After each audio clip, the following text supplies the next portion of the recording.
Tem mais gente para entrar?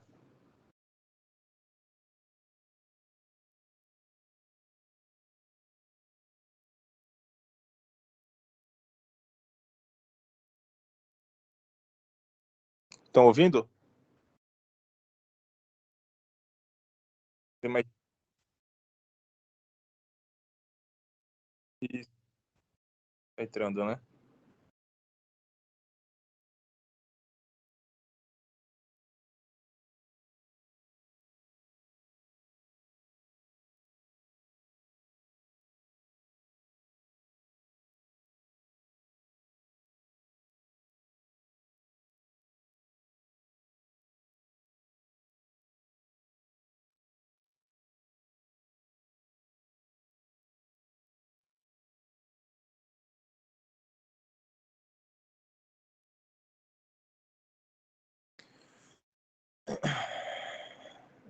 Vamos lá. Definição: uma dor na região abdominal não traumática, início súbito, variável, associado não a outros sintomas. Dura de horas.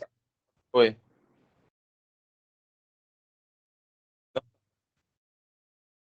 Oh, meu Deus do céu.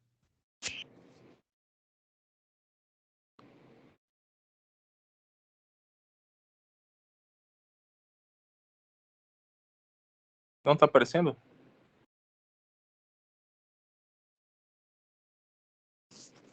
E agora?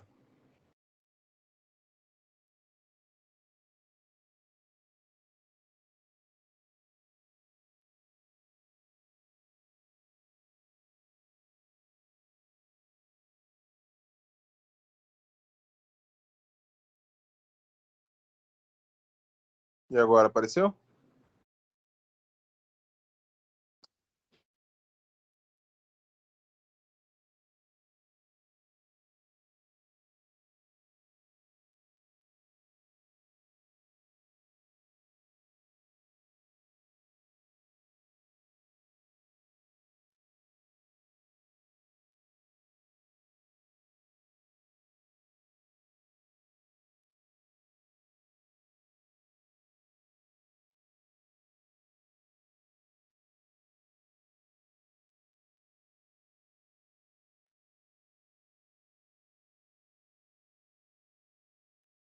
Nada ainda?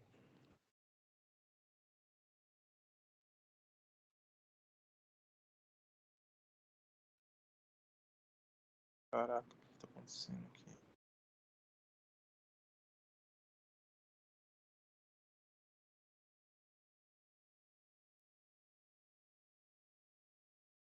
E agora, apareceu?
E agora, apareceu?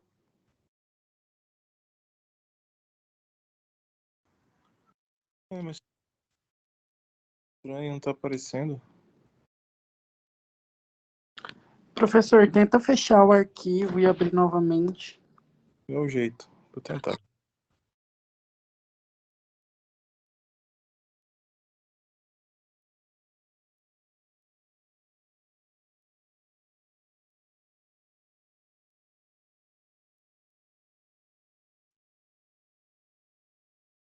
Apareceu?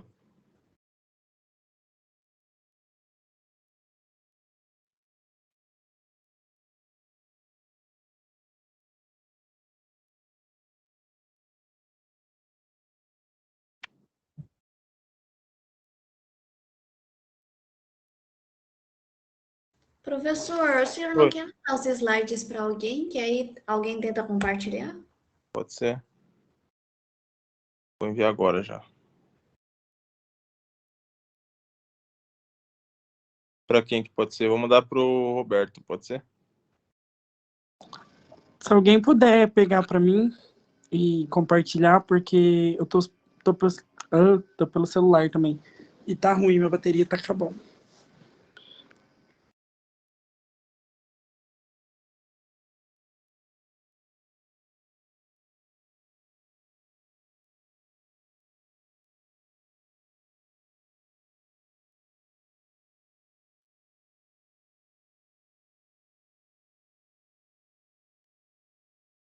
Já enviei pro Roberto aí e já chegou o arquivo.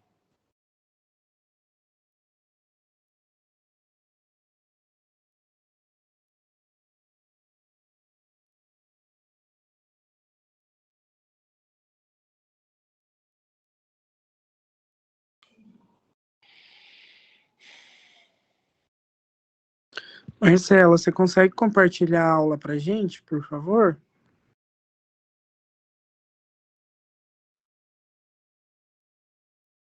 Posso mandou... tentar, mas já mandou aqui?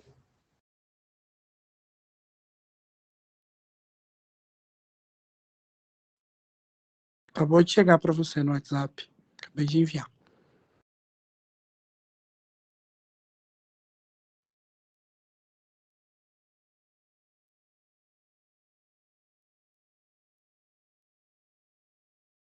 Vê se consegue aí, por favor.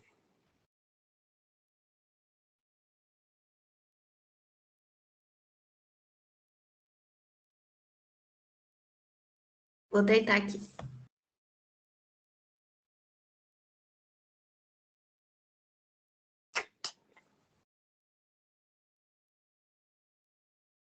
Clica nos 3 pontinhos lá, compartilhar tela.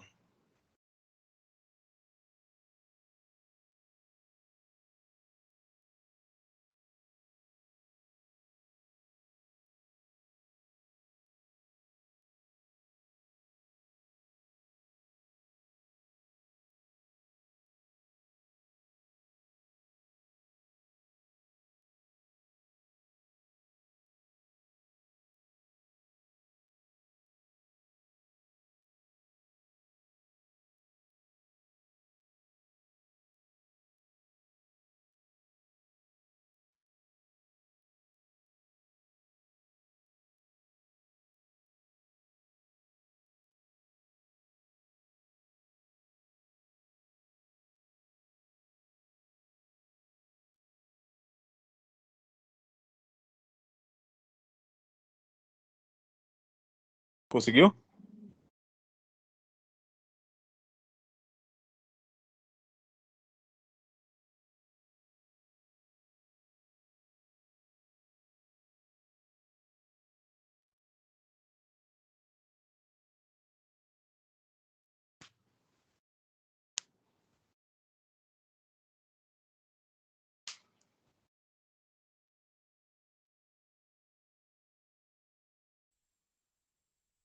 Apareceu, gente? Isso, tá aparecendo o Meet. Aí, Apareceu. Boa.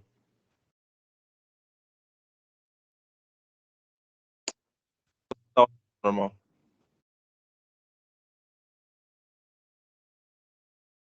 Muito bem. Pode passar o próximo, por favor? Pode passar o próximo. Volta. Pode passar o próximo. Vamos lá. Ela comete todas as faixas etárias, ambos os sexos, e não tem distinção de classe socioeconômica. Pode passar. Isso, tá bom. Volta.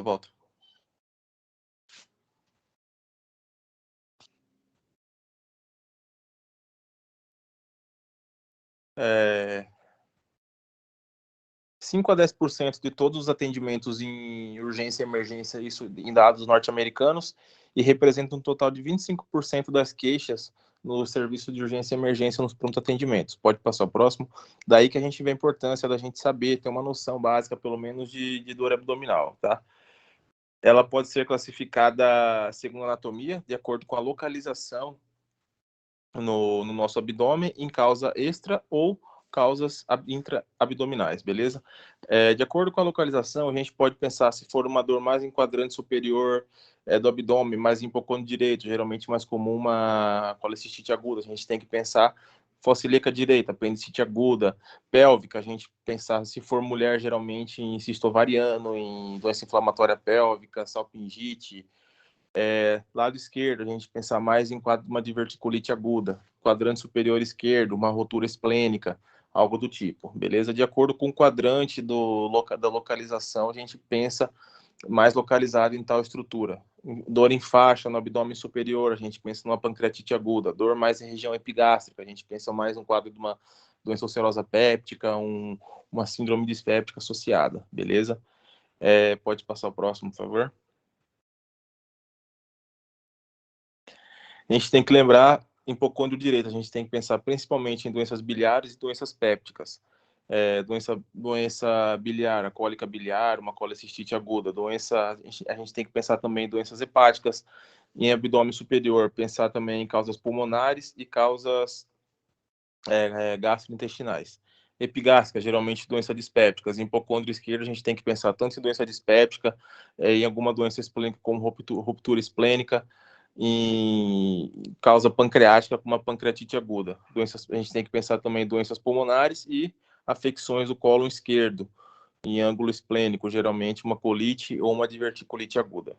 Tá? Quadrante inferior direito, lembrar principalmente que a causa mais comum é a apendicite aguda, lembrar das colites, das doenças inflamatórias intestinais que podem cometer o ilho terminal, as hérnias de parede abdominal, principalmente as hérnias inguinais, a gente tem que lembrar bastante. Espera aí, tem gente pedindo para entrar aqui.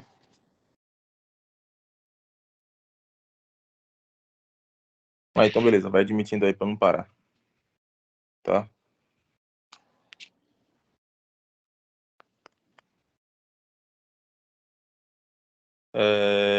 Lembrar também das doenças renais, como pielonefrite, abscesso renal e principalmente litíase renal, que é o mais comum em pronto atendimento. As ginecológicas, tumor ovariano, torção de ovário, doença inflamatória pélvica, prenise ectópica, prenise tubária, né? E abscesso tubulo-ovariano. Periumbilical, pensar mais em apendicite inicial, os outros não são tão comuns ser na região periumbilical. E quadrante inferior esquerdo, a gente tem que lembrar principalmente em colite, diverticulite, apendangite, doença inflamatória intestinal. Nunca esquecer das hérnias, que são geralmente as causas mais comuns uma das causas mais comuns de dor em região de fossa ilíaca esquerda, em abdômen inferior esquerdo, doença renal, tá? E as doenças ginecológicas também. Pensar também sempre em abscesso ovariano, em tumor ovariano, em abscesso tubulo-ovariano, prenese tubária. Difusa, a gente já tem que pensar na peritonite, que é a causa mais comum.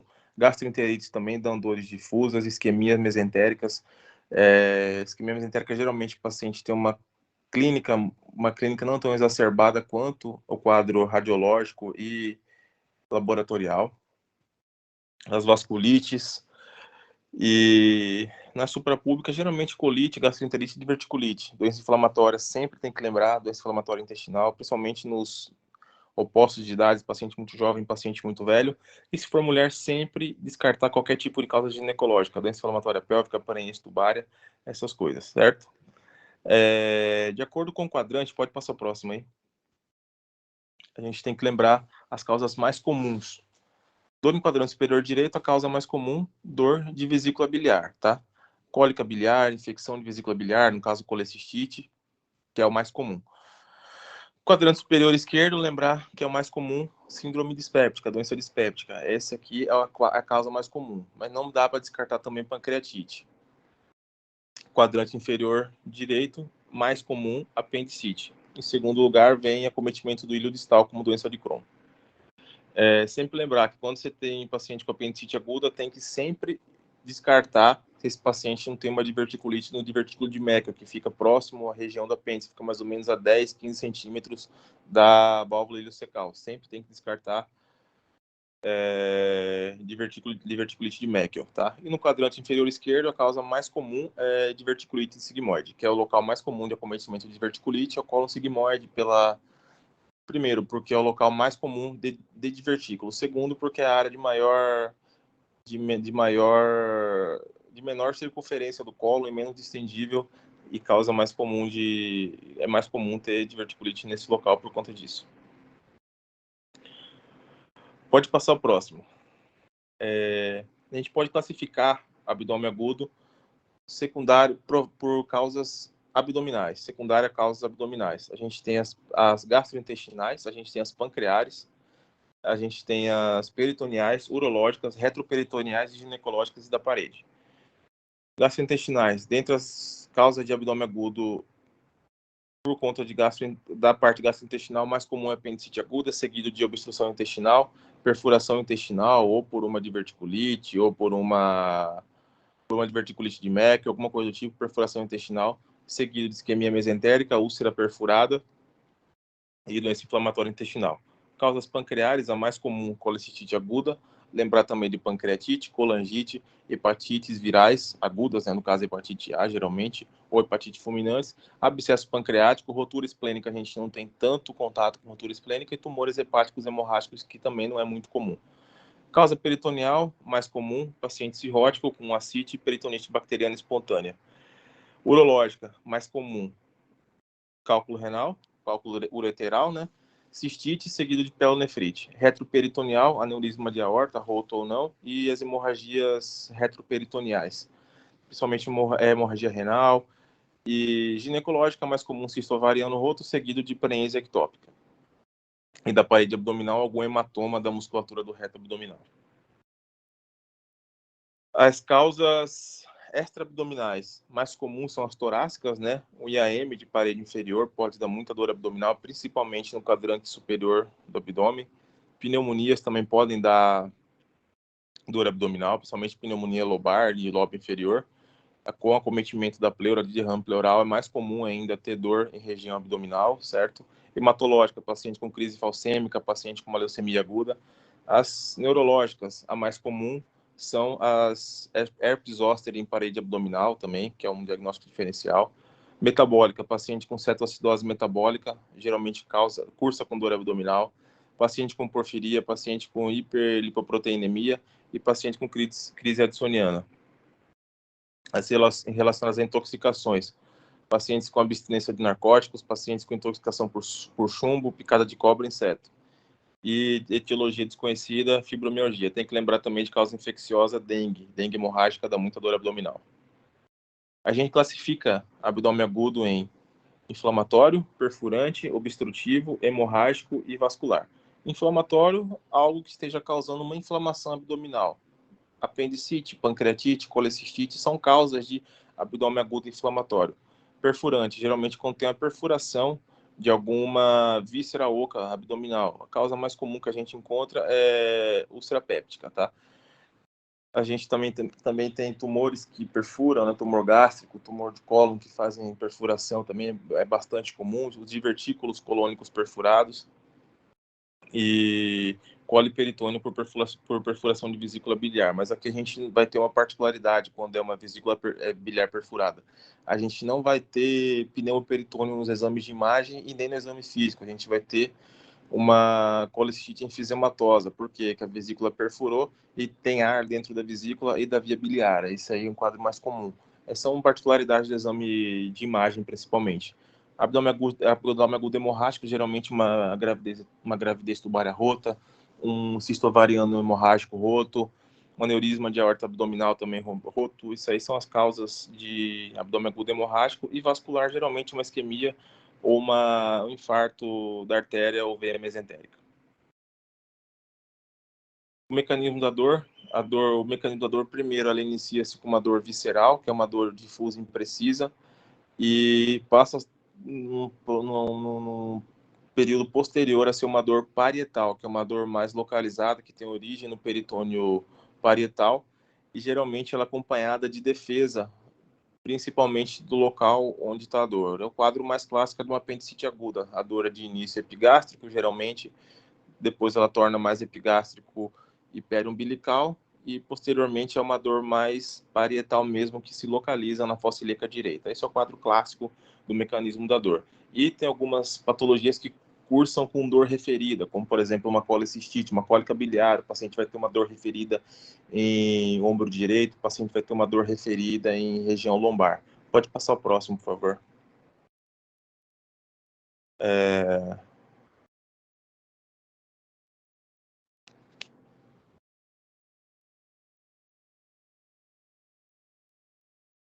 Como eu falei para vocês aí, geralmente esse tipo de dor referida, né, no dorso ou na região do ombro direito, são dores, esse é o mecanismo da dor referida. Uma úlcera duodenal pode dar uma dor na região cervical direita, tá? Uma pancreatite aguda, além da dor na região abdominal, principalmente abdômen superior, o paciente pode apresentar uma dor na região dorsal também, certo? Esse é o mecanismo de dor referida, ou seja, a gente tem uma dor primeiramente visceral, que é uma dor mais difusa, seguida de uma dor parietal, que é onde se localiza mais a dor naquela região onde foi acometido o órgão, uma diverticulite aguda em sigmoide, por exemplo.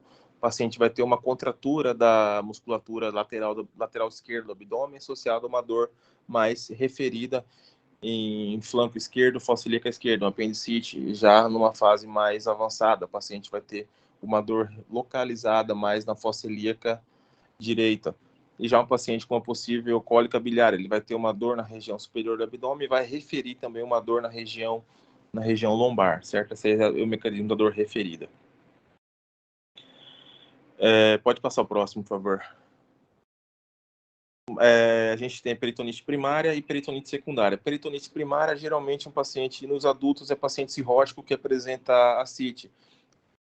O paciente vai colonizar aquela ascite com uma E. coli, uma Klebsiella, e vai ter um abdômen agudo, uma dor abdominal difusa, secundária, colonização bacteriana, levando a uma peritonite bacteriana espontânea. Esse seria o mecanismo da dor. E peritonite secundária é quando o paciente tem uma perfuração de alguma víscera abdominal e leva a um quadro de uma dor abdominal difusa. Geralmente é esse tipo de dor, esse tipo de peritonite que a gente encontra em pronto atendimento, no caso da cirurgia mesmo, que são os abdômen agudos secundários a uma perfuração ou uma infecção de alguma víscera ou estrutura abdominal. Por exemplo, o paciente tem uma diverticulite aguda, esse paciente tem a perfuração dessa diverticulite, faz uma peritonite bacteriana difusa, uma peritonite secundária, uma perfuração no divertículo. Já uma peritonite terciária são os pacientes extremamente graves, pacientes que têm uma alteração da flora bacteriana, paciente grave na UTI, paciente que tem uma falência progressiva de órgãos, esse paciente vai ter uma peritonite terciária. Ou seja, esse paciente é um paciente chocado, um paciente gravíssimo, que tem uma elevada mortalidade. Mas o que a gente se depara mesmo na prática clínica nossa é uma peritonite secundária, uma perfuração ou infecção de alguma estrutura abdominal. Próximo, por favor. Para dar um diagnóstico de abdômen agudo, o mais importante para a gente é a anamnese e exame físico do paciente, certo? A dor. Dor é o principal fator na avaliação do paciente com abdômen agudo. Ele informa para a gente se esse paciente, possivelmente a víscera ou o órgão, a estrutura abdominal acometida e o possível tratamento, certo? A gente dá muita importância à dor.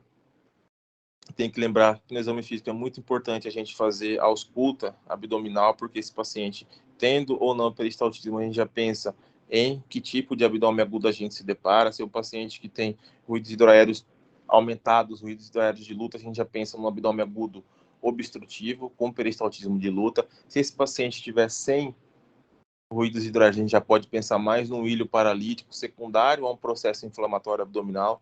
Por isso é importante a gente fazer uma ausculta também bem detalhada. E se esse paciente tem dor difusa ou não, e se tem presença de defesa ou não abdominal, para a gente já indicar ou não a cirurgia, até às vezes não fazendo nenhum exame complementar. A gente tem que colher uma história bem detalhada, pode passar o próximo. A gente tem que ter uma certeza de quando que iniciou essa dor, se essa dor é uma dor que progrediu ou é uma dor que se manteve naquele patamar, se essa dor é uma dor mais prolongada, se é uma dor mais de início súbito, aonde que essa dor se localiza, se é no fossa ilíaca direita, quadrante superior direito, para a gente ter uma noção de qual estrutura provavelmente acometeu aquele quadro inflamatório, perfurativo ou infeccioso.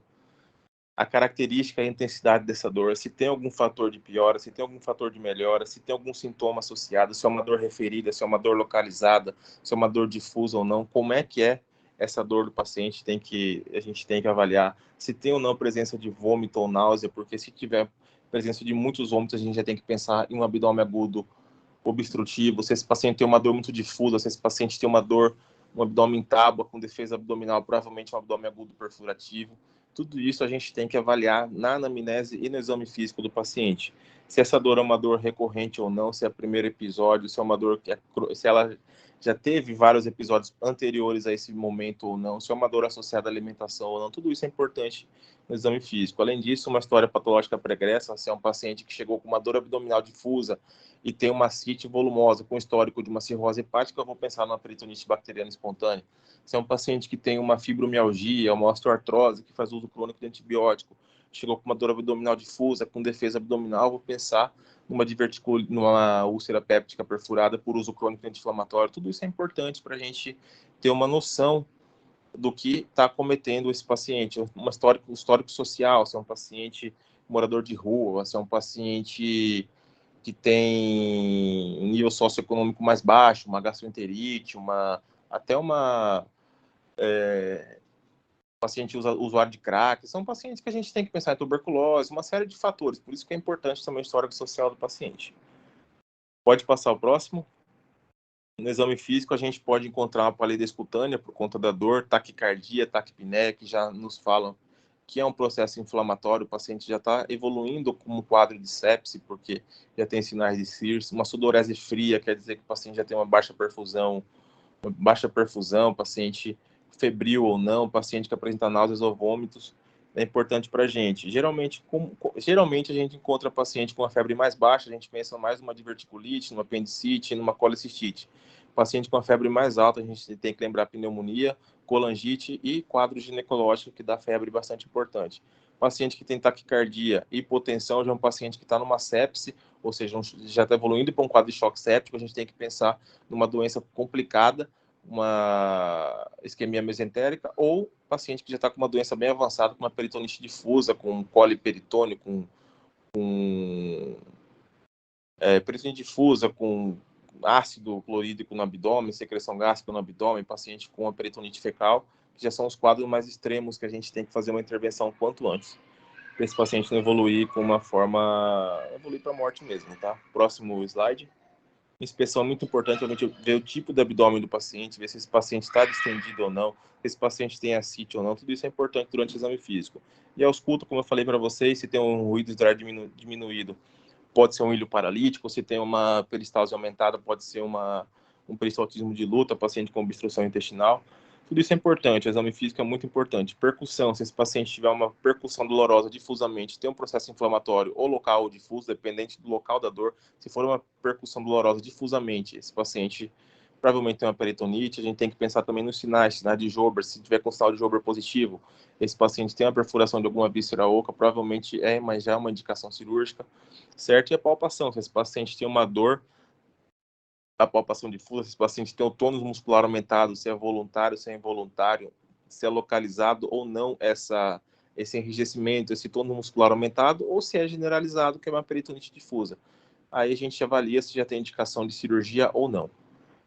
Pode passar o próximo. Então, alguns sinais semiológicos são importantes para a gente, até para diagnóstico diferencial. O paciente apresenta um sinal de Gersuni, que é clássico de fecaloma, pode ser um abdômen agudo obstrutivo por um fecaloma.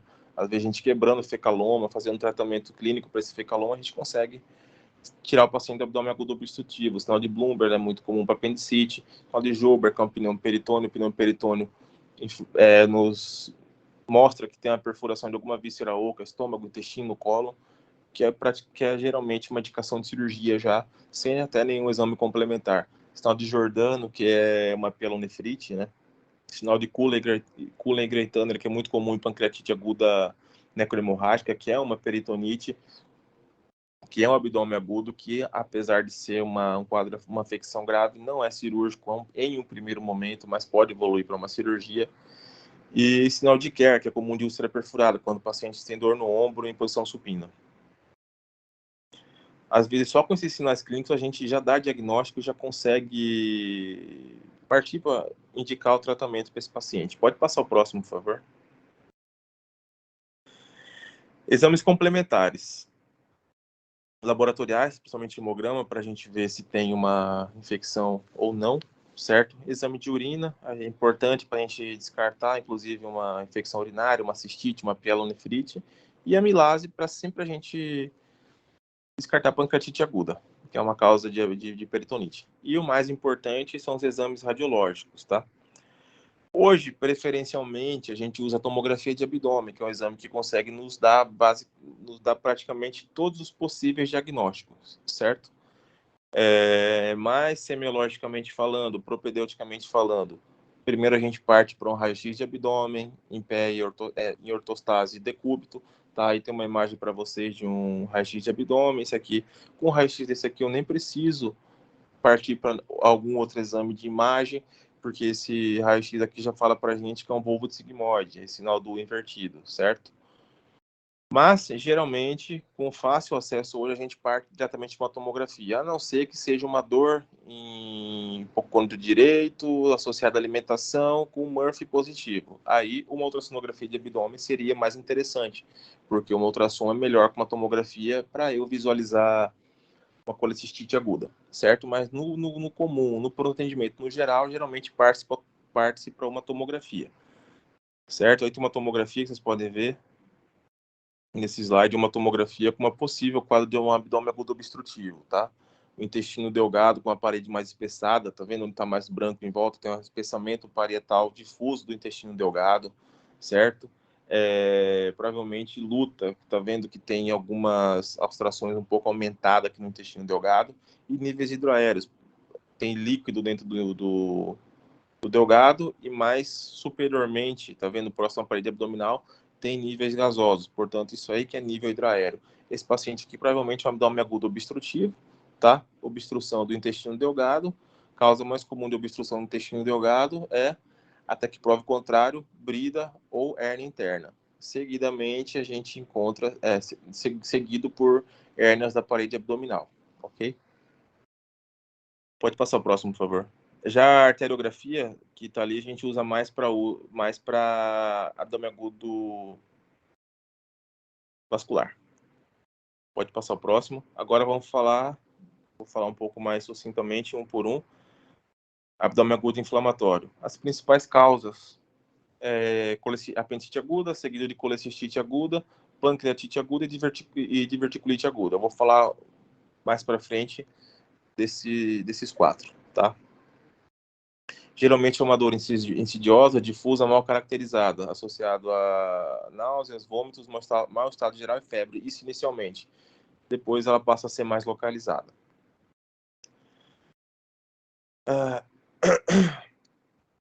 Geralmente a gente tem uma dor no exame físico, uma dor à palpação superficial e profunda, descompressão brusca dolorosa, se for no apendicite, vai ser em fossa ilíaca direita, se for numa diverticulite aguda, vai ser na fossa ilíaca esquerda. A gente pode ter uma descompressão dolorosa também no hipocôndrio direito quando for uma colecistite aguda, tá? E pancreatite aguda geralmente é uma dor mais difusa mesmo, tá bom? A gente pode ter uma diminuição ou ausência de ruídos hidroaéreos por conta de um ilho paralítico secundário a um processo inflamatório abdominal, tá? E na palpação a gente pode encontrar se for uma diverticulite aguda, um plastrão em fossa ilíaca esquerda, se for um apendicite, um plastrão em fossa ilíaca direita, que isso aí quer dizer que tem provavelmente um abscesso ou um processo inflamatório muito intenso no local, tá? E se for uma pancreatite aguda, a gente pode encontrar sinal de Cullen, sinal de Grey-Tanner, ok? Além disso, sinais que expressam peritonite, que é a descompressão brusca dolorosa em todo o abdômen. Pode passar o próximo, por favor. Falar agora um pouquinho da apendicite aguda, que é a causa mais comum de abdômen agudo, tanto em crianças quanto em adolescentes e em adultos jovens, tá? Os idosos não são tão comuns. Geralmente a gente classifica a apendicite em 4 fases, que é a fase edematosa, a fase fibrinosa, a fase flegmonosa e a fase perfurativa. Tá? A fase inicial, fase 1 que a gente fala, a fase edematosa, onde tem só a persistência da secreção com aumento intraluminal do apêndice. Essa aí é a fase edematosa, é a fase ideal para ser operada na fase 1. Geralmente é uma operação mais tranquila, a paciente tem alta no dia seguinte e nos últimos consensos fala-se que nem precisa manter uma antibiótico terapia para o paciente. Fase 2 é quando já tem uma obstrução da luz do apêndice esse paciente já vai ter um apêndice mais inflamado, com mais edemaciado, certo? Por conta da obstrução da luz do apêndice e diminuição do acesso da vascularização mesmo do apêndice. Na fase flegmonosa, a gente vai ter um edema, uma obstrução linfática e uma úlcera já no ápice da ponta do apêndice, certo? E na fase perfurativa, esse apêndice já vai ter uma obstrução total vascular do apêndice, vai ter uma perfuração do apêndice com peritonite difusa, certo? Geralmente, na fase 3, a gente encontra também abscesso na região periapendicular. Na fase 2 é só líquido na região pélvica. Na fase 1, que é a fase edematosa, geralmente a gente só encontra o apêndice um pouquinho inflamado. Pode passar o próximo, por favor. A gente tem alguns sinais clínicos clássicos de apendicite aguda, que é Bloomberg, Hobson, Lenander, Summer, Lapinski e punho percussão, certo? O diagnóstico de apêndice, a gente tem que lembrar que é eminentemente clínico, certo? Chegou um paciente jovem, 15 anos de idade, homem, uma dor que iniciou em região epigástrica, migrou para a região periumbilical, localizado agora após 12 horas de sintoma em fossa ilíaca direita. Ao exame clínico, o paciente apresenta Bloomberg positivo, Robson positivo, Lenander positivo. Esse paciente tem um quadro de apendicite aguda. Tratamento, cirurgia, tá? Na dúvida diagnóstica, a gente pode utilizar o score de Alvarado, associado a isso, solicitar algum exame de imagem, tá? De preferência, hoje, para apendicite, tomografia com contraste venoso, certo? Mas a gente tem que lembrar, diagnóstico de apendicite aguda é clínico, ok? Diagnóstico de apendicite, o único tratamento que me oferece 100% de eficácia para apendicite aguda é cirurgia, certo? Tem alguns estudos que falam em tratamento clínico para apendicite, em fase inicial, iniciar antibiótico terapia com o paciente internado, fazer antibiótico terapia parenteral, observação clínica. Caso haja melhora, continue com antibiótico em casa. Alguns estudos falam que quando tem perfuração do apêndice com abscesso bloqueado, dá para fazer drenagem guiada do abscesso, e posteriormente tratamento com antibiótico, que resolve a grande maioria dos casos. Mas de todos os tratamentos que estão disponíveis para a gente hoje, tratamento clínico, drenagem de abscesso ou tratamento cirúrgico, o que me oferece 100% de eficácia é tratamento cirúrgico. Pode passar o próximo, por favor. Colecistite aguda. A gente tem a grande maioria dos casos de colecistite aguda calculosa, certo? Associada a pedra, cálculo de vesícula mesmo, que ele impacta no infundíbulo, obstrui a saída da bile pelo cístico, com isso forma um meio com temperatura ideal e com alimento ideal para colonização bacteriana, geralmente migração bacteriana do duodeno para dentro da vesícula biliar. Isso aí leva a colecistite aguda. E a gente tem 5% dos casos que são pacientes que fazem colecistite aguda litiásica, tá? Que são geralmente pacientes que estão em terapia intensiva, pacientes que estão em nutrição parenteral há muito tempo e pacientes que estão em quadro de diabetes aguda, de diabetes descompensada. Colecistite aguda litiásica, tratamento cirúrgico o mais breve possível, ou seja, uma cirurgia de urgência, tem que ser realizada o quanto antes, até 24 horas do início dos sintomas. Já uma colecistite aguda, a gente pode internar o paciente, iniciar antibiótico terapia e, posteriormente, indicar cirurgia, de preferência videolaparoscópica. O quadro clínico mais comum é náusea, vômito associado à dor em hipocôndrio direito. Às vezes o paciente pode apresentar febre ou então febre muito baixa. E o exame físico, a gente encontra morfo positivo, que é um sinal característico de colecistite aguda. Exame complementar, o melhor exame para a gente diagnosticar uma colecistite aguda é a ultrassonografia de abdômen. Além disso, a gente tem que fazer hemograma, PCR, ver como é que está o quadro infeccioso do paciente, enzimas canaliculares e bilirrubinas, para a gente ver se teve ou não migração de cálculo, certo? Na ultrassom, a gente vai encontrar uma vesícula espessada, uma parede mais espessada, uma vesícula túrgida, com presença ou não de cálculo no infundíbulo. Conduta, colecistectomia, o quanto antes, pós ou antes do início da antibiótico terapia. Ideal, o paciente chegou com uma colecistite aguda, interna o paciente, exames laboratoriais, início de antibiótico terapia e programar a cirurgia o quanto antes. Até ideal, 24 horas pós-internação, ok? Só que, infelizmente, não é isso que a gente vê no SUS. O paciente interna, fica lá, trata clínico, esfria o processo todo, o paciente vai para casa depois e 2, 3 semanas depois indica a cirurgia para o paciente, certo? Quando a gente está suspeitando de uma perfuração de vesícula, é ideal fazer uma tomografia, que a gente vai ver se tem ou não enfisema na vesícula, gás dentro da vesícula. Se tiver isso aí, é uma cirurgia de emergência. Pancreatite aguda, a causa mais comum de pancreatite aguda, pode passar o próximo aí, vai. A causa mais comum de pancreatite aguda é por conta de biliar, 70%, seguida de alcoólica, que fica em torno de 20%, hipertrigliceridemia idiopática divide aí seus 5 a 10%, certo? O mais comum é biliar mesmo, tá? O quadro clínico geralmente é dor em abdômen superior, a dor em faixa. Lembrar que essa dor em faixa é apenas 50% dos pacientes, tá? Mas é bem comum dor em abdômen superior, uma dor muito intensa, que geralmente no primeiro episódio só melhora com opioide forte, no caso morfina, meperidina, ok? Vômitos e náuseas de forma importante, tá? Vômitos incoercíveis, o paciente não consegue comer, o paciente não tolera a dieta, o paciente não quer nem comer, tá? De tanto que ele tá com dor e com náusea e vômito, ok? Além disso, a gente pode ter um sinais semiológicos de Cullen e Grey-Tanner, como eu falei para vocês, que quer dizer que tem uma hemorragia retroperitoneal, tá? Provavelmente uma pancreatite aguda necrotizante, hemorrágica e infere gravidade, tá? A grande maioria desses pacientes vai evoluir com uma pancreatite aguda grave, com necrose, internação prolongada, aí tem que fazer antibiótico terapia parenteral. Geralmente, paciente com pancreatite aguda, antibiótico de escolha são os carbapenêmicos, então não adianta você fazer nenhum outro tipo de antibiótico, hiperacilina, tazobactam, não penetra tecido pancreático. O paciente com pancreatite aguda necrosante, com mais de 30% de necrose, e o paciente com pancreatite aguda que apresenta gás na tomografia, é igual antibiótico terapia venosa, tá? Carbapenêmico, antibiótico terapia de longa duração, certo? Lembrar que esse paciente precisa se alimentar, ok? De início, se ele não tolerar dieta oral, passar uma sonda nasoenteral, não precisa mais ser pós-trites, isso aí não existe mais, porque o estímulo para a produção de secreção pancreática é central, não é local, tá? A gente pode passar uma nasogástrica, uma nasoenteral, iniciar a dieta para esse paciente, se ele não tolerar a dieta oral, ok? Parenteral, quando fazer parenteral para pancreatite aguda?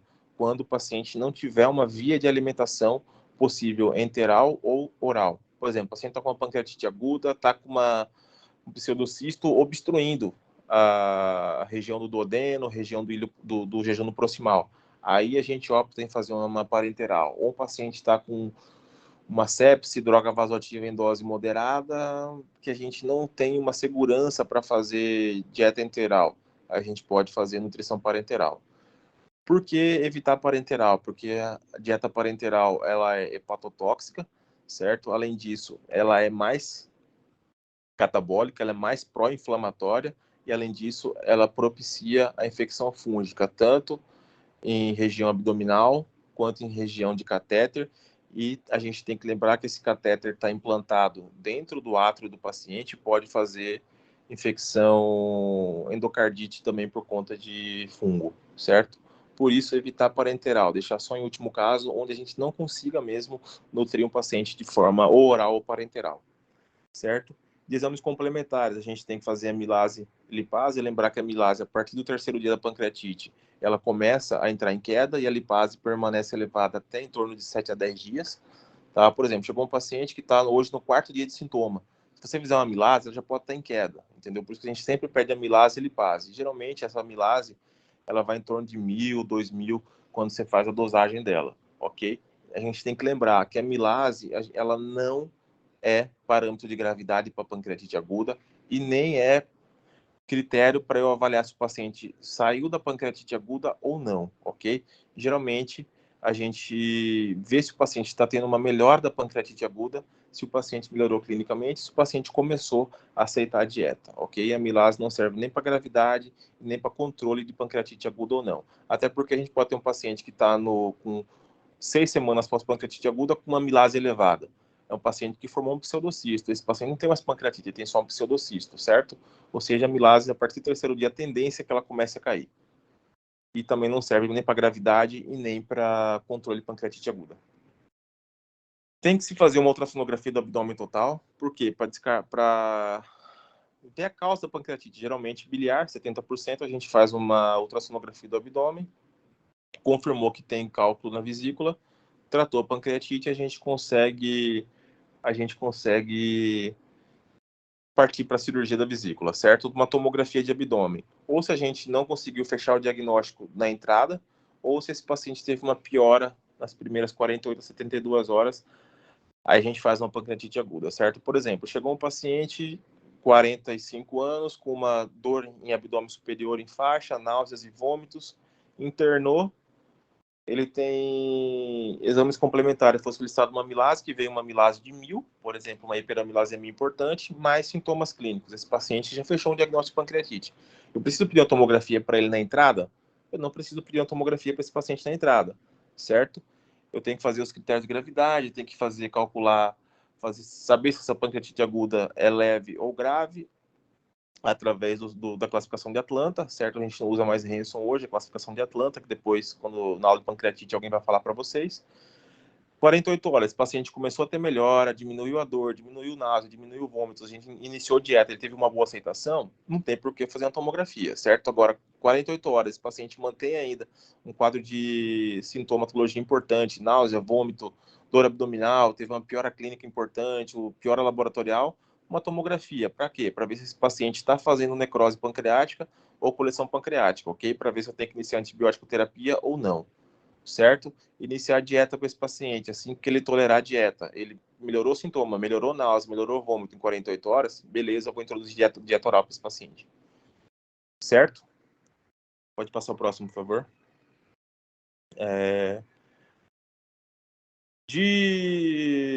No geral, paciente com pancreatite aguda leve, entrou para você, internou o paciente, deixa em jejum ali 24, 48 horas, hidratação venosa importante para esse paciente, porque ele vai ter um sequestro hídrico importante para a retrocavidade, controle da dor e controle correção do distúrbio eletrolítico. Mais graves, internação em UTI, suporte nutricional, ou oral ou enteral, certo? Se tiver processo infeccioso pancreático, se tiver coleção pancreática maior que 30%, ou coleção pancreática com gás, suspeita de ser uma coleção infectada, iniciar antibiótico terapia. Esse antibiótico terapia de amplo espectro quer dizer que é meropenem, tá? São os carbapenêmicos. Se esse paciente tem necrose pancreática, esperar 21 semanas para ver como é que esse paciente vai evoluir. Manteve necrose, com infecção da necrose, partir para necrosectomia, mas aí a gente tem que saber que esse paciente vai piorar bastante e que a chance dele ter uma mortalidade é muito grande, ok?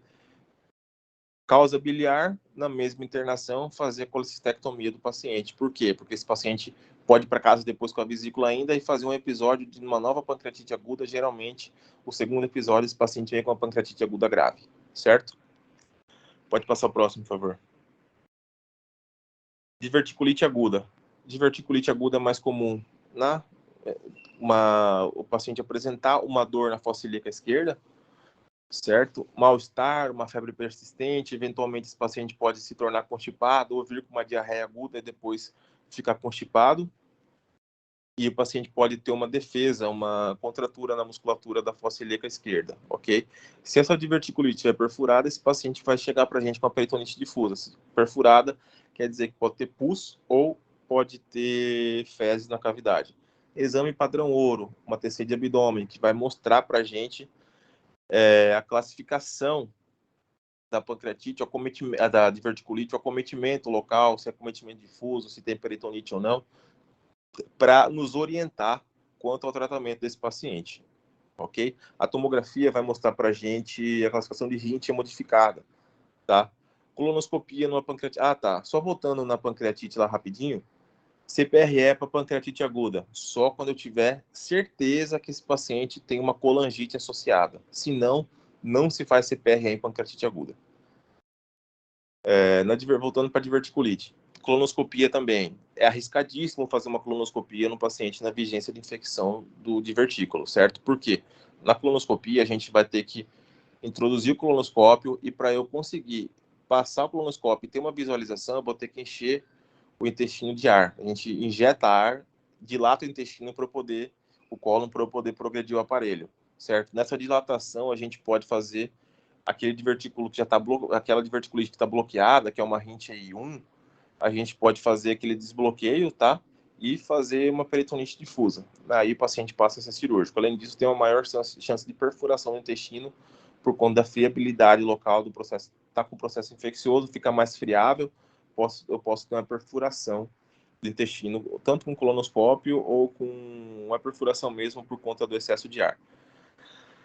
Tomografia padrão ouro, o paciente chegou para mim com uma dor em fossa ilíaca esquerda, uma febrícula, um tônus muscular aumentado com um plastrão palpável. Exame de escolha, tomografia de abdômen total. Além disso, os laboratoriais. É importante a gente fazer hemograma, PCR, dosar a função renal, para a gente ver como é que está o quadro infeccioso do paciente, certo? A tomografia de abdômen vai me mostrar, vai me guiar o tratamento desse paciente, de acordo com essa classificação de Hint, certo? Que é o estágio 0, uma diverticulite leve, sem alteração tomográfica ainda, só com sintoma de dor em fossa ilíaca esquerda. Tratamento para esse paciente, tratamento domiciliar, analgésico, anti-inflamatório, dieta sem resíduo e, eventualmente, antibiótico ou não, dependendo de alteração laboratorial desse paciente, certo? Diverticulite Hint 1A, esse paciente vai ter uma inflamação pericolônica, tá? Que vai estar só localizada na região onde tem a diverticulite, certo? Hint 1B, esse paciente vai ter uma inflamação local associada a um pequeno abscesso pericolônico, que é no mesmo local do acometimento da diverticulite, ok? Hint 2 é quando esse paciente tem a diverticulite, associada a isso ele tem um abscesso ou na pelve ou retroperitoneal ou distante do local da diverticulite, ok? Por exemplo, tem uma diverticulite em sigmoide e tem um abscesso localizado na fossa ilíaca direita, por exemplo. Esse aí seria um Hint-2. Tratamento, antibiótico terapia e drenagem da coleção ou videolaparoscópica ou guiada por punção, por tomografia. Hint-3 é quando esse paciente tem uma peritonite generalizada, o paciente tem uma perfuração tem uma diverticulite, perfurou, não teve o bloqueio e criou pus em toda a cavidade. Esse paciente tem que passar por uma cirurgia de urgência. Cirurgia proposta, sigmoidectomia, que geralmente a perfuração acontece no sigmoide, associado a uma anastomose primária, se o paciente estiver muito bem clinicamente, certo? Diverticulite Hint-4 quando o paciente tem a perfuração do divertículo e tem uma abertura no cólon e está caindo fezes na cavidade, tem peritonite fecal. Esse paciente tem que passar por uma cirurgia de emergência, certo? Cirurgia proposta, sigmoidectomia associada a uma colostomia terminal, cirurgia Hartmann que chama.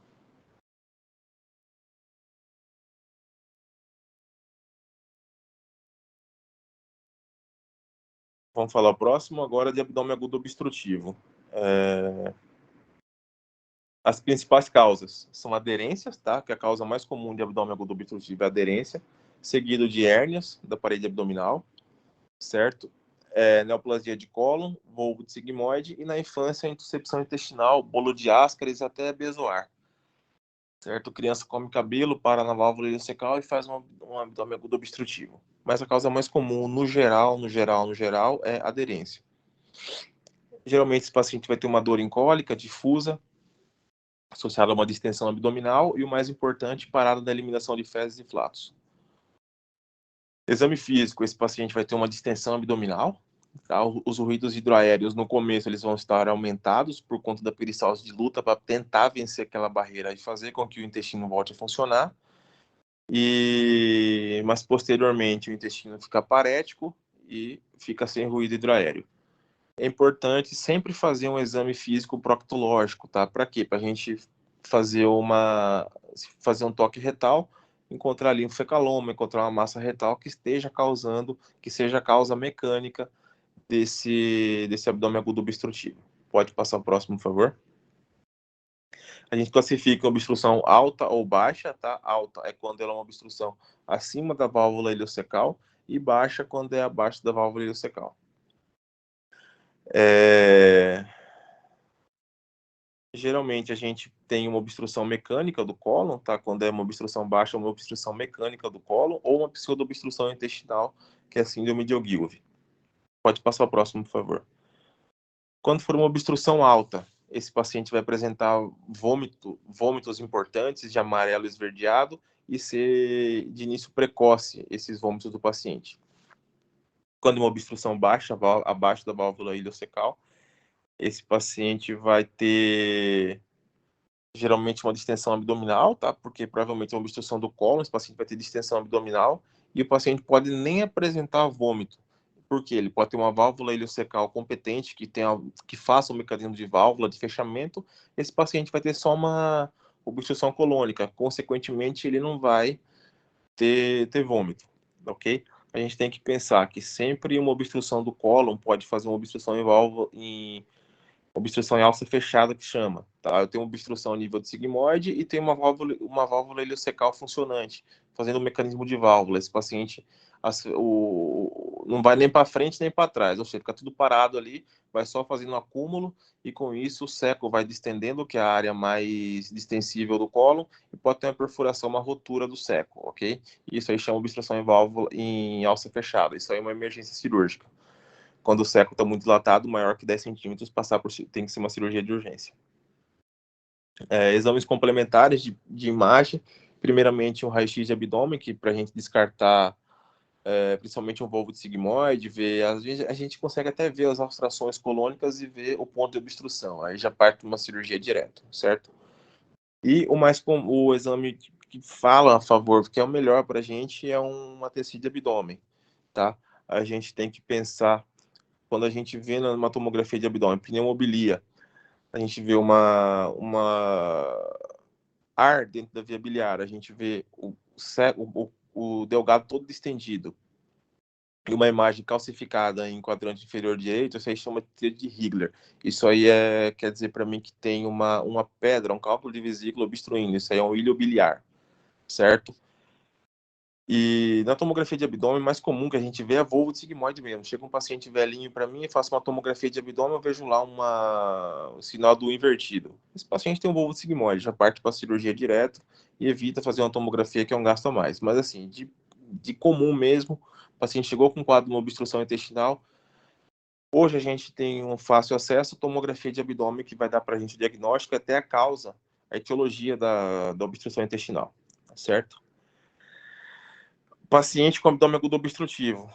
Tratamento. A gente pode pensar de início, o paciente chegou para mim com obstrução intestinal associada a vômito, passa uma sonda nasogástrica para descomprimir um pouco esse abdômen, dar um certo conforto para esse paciente, analgesia, hidratação venosa e correção do distúrbio eletrolítico. Isso é tratamento clínico. Pode se associar ao não antibiótico, mas de primeira, jejum, descompressão abdominal com uma sonda nasogástrica aberta, analgesia, hidratação venosa e corrigir distúrbio eletrolítico. Porque a causa mais comum de obstrução intestinal é aderência. E a gente pode fazer tratamento clínico da aderência, certo? Com o tratamento com a descompressão, a gente consegue fazer o tratamento clínico da aderência. Agora, chega para mim o paciente que nunca passou por uma cirurgia abdominal, um quadro de abdômen agudo obstrutivo, uma TC, uma tomografia mostrando que ele tem uma obstrução mecânica do cólon, por exemplo, tem um afilamento do sigmoide com uma lesão estenosante. Não adianta fazer tratamento clínico para esse paciente, que a causa da obstrução intestinal dele é uma obstrução mecânica do colo. Tem um tumor, alguma coisa causando obstrução do colo. Não tem como eu fazer um tratamento clínico, já parte para a cirurgia direto, certo? O tratamento clínico é muito importante para quem tem cirurgia abdominal prévia. Por exemplo, o paciente tem 3 laparotomias abdominais por conta de neoplasia, por conta de, sei lá, úlcera. Esse paciente, como a causa mais comum é aderência, esse paciente é elegível a um tratamento clínico, ok? Agora, paciente que tem uma obstrução mecânica, não tem por que fazer um tratamento clínico, sendo que a causa da obstrução dele é uma neoplasia, um ilho biliar, alguma coisa mecânica que esteja fechando a alça intestinal, ok? Mesmo assim, o paciente que a gente elegeu para tratamento clínico, 48, 72 horas não teve resposta, esse paciente a gente parte para uma cirurgia, certo? Como eu falei para vocês, uma obstrução mecânica do cólon é igual a cirurgia. Paciente com uma hérnia inguinal encarcerada, uma hérnia inguinal estrangulada que está causando obstrução intestinal. Paciente igual a cirurgia, ok? Um ilho biliar, paciente igual a cirurgia. Certo? Abdômen agudo perfurativo. Quando a gente tem uma perfuração de uma víscera oca, geralmente é uma perfuração gástrica, tá? Uma perfuração de delgado, cólon. Mas o mais comum é uma úlcera perfurada. A causa principal é úlcera perfurada, uma perfuração de duodeno por um divertículo de Meckel, ok? É uma dor súbita, pode passar o próximo, por favor. Dor súbita, intensa, de início bem determinado pelo paciente, ele vai saber certinho quando é que começou aquela dor, o paciente vai chegar para a gente com uma posição antálgica e geralmente vai ter uma parada de eliminação de fezes e flatos por conta de uma peritonite e esse paciente vai ter muita náusea, vômito e principalmente febre alta. A gente vai ter uma dor abdominal superficial, tá? A palpação superficial, esse paciente já vai ter dor. Geralmente, esse paciente vai apresentar para a gente com o abdômen tábua, que é uma emergência cirúrgica.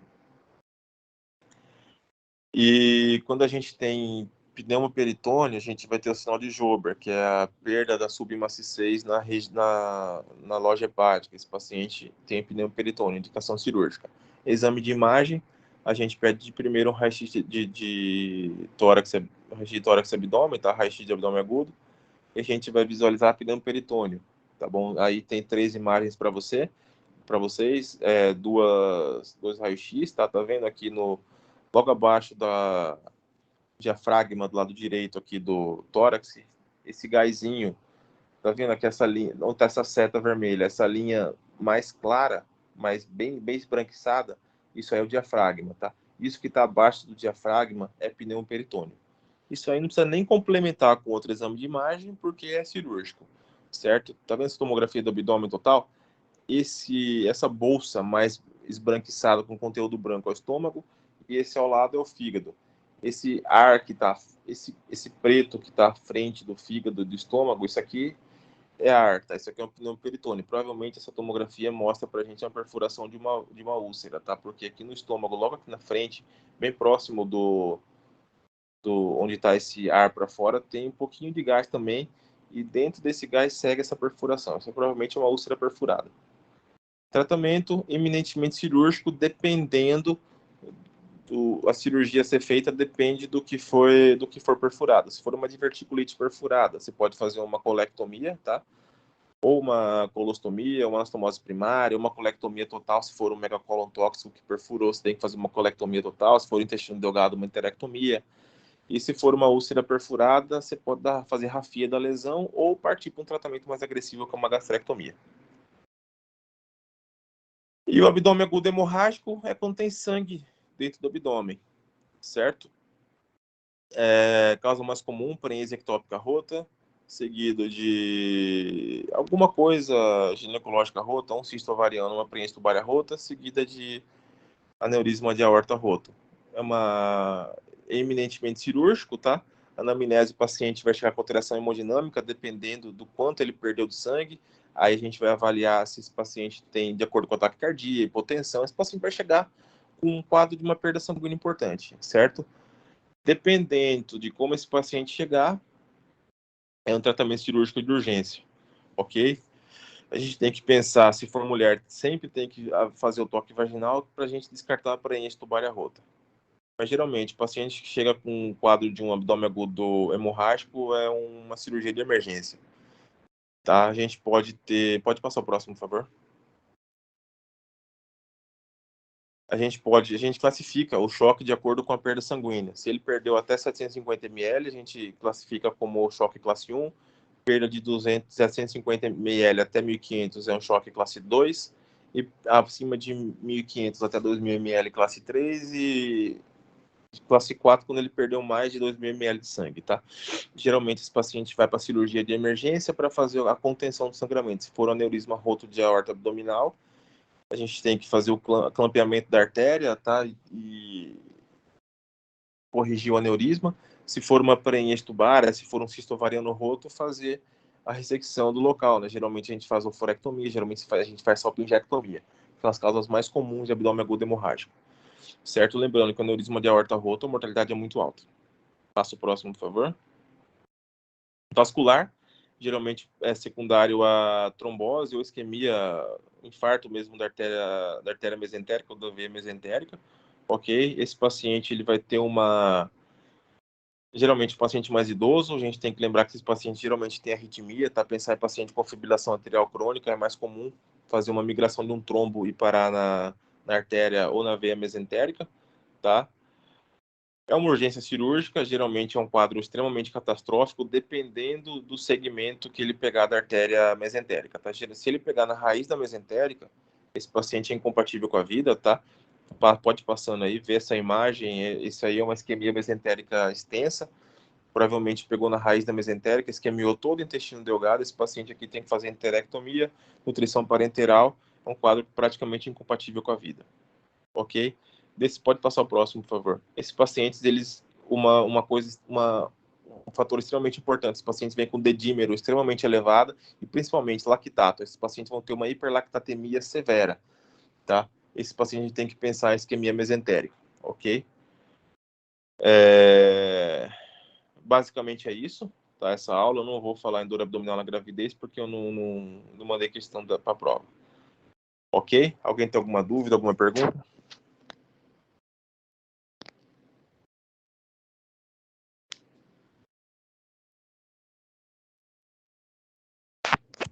Minha parte não tem dúvida não, professor.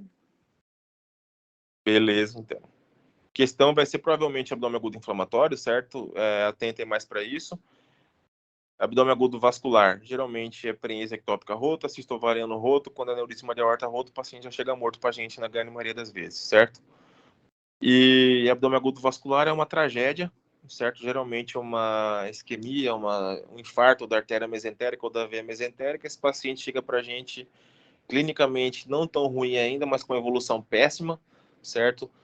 Sempre, quando você pensar em abdômen agudo vascular, dosar lactato do paciente, esse paciente vai ter um lactato extremamente elevado, uma acidose metabólica importante, um dímero D estourado, certo? Cirurgia de emergência, abrir o paciente, geralmente esse paciente a gente não consegue fazer muita coisa quando a lesão é muito na origem da mesentérica. Agora, se esse paciente a gente conseguir suspeitar desse quadro precocemente, dá para a gente tratar com arteriografia, tá? Faz uma arteriografia, vê a lesão da mesentérica e bota um stent na mesentérica e reperfunde esse paciente, tá? Mas isso aí é muito específico para vocês, a gente nem cobra em prova. O que a gente faz? Reperfunde a mesentérica inferior, 2 dias depois a gente faz um second look, entra com uma laparoscopia e vê se tem viabilidade do delgado ainda. Se não tiver viabilidade do delgado, conversão da cirurgia e ressecção ampla do intestino, ok? Beleza? Beleza. Professor, o que eu vou enxergar não, né? O que eu vou sentir no toque vaginal para descartar a preenia esfota?